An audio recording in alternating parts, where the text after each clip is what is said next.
வணக்கம். நீலகிரி மாவட்டம் ராமச்சந்திரா பகுதியில் வசித்து வந்த மேத்யூ என்றவர் கடந்த 2013ஆம் ஆண்டு கோத்தகிரியில் இருந்து அவர் கோவை மண்டலத்திற்கு சென்றுள்ளார். அப்பொழுது பார்த்தோம்னாக்க அந்த 2013 இருந்து தற்போது வரை அந்த வீடு பூட்டி உள்ளது. அவர்களுக்கு உடல்நிலை சரியில்லாத காரணத்தினால் அவர்கள் கோவை மாவட்டம் சென்றுள்ளார்.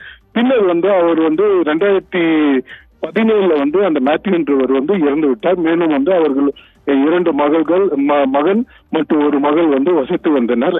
மேலும் இவர்கள் மூவரும் அவர்கள் வெளிநாடு சென்றுள்ளனர். வெளிநாடு சென்றுவிட்டு கடந்த 3 நாட்களுக்கு முன்பு தான் அவர்கள் கோத்தகிரிக்கு திரும்பி வருவதாக தகவல் தெரிவித்தனர்.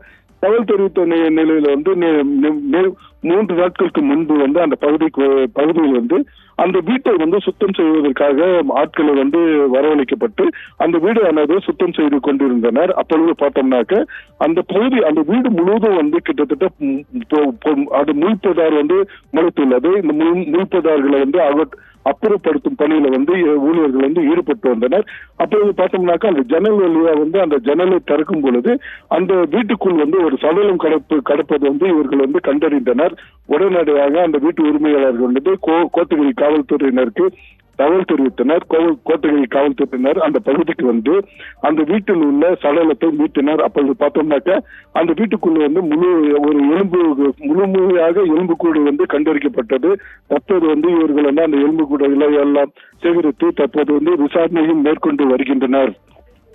இதனால் பார்த்தோம்னாக்க கோத்தகிரி பகுதியில் ஒரு பெரும் பரபரப்பு ஏற்பட்டுள்ளது.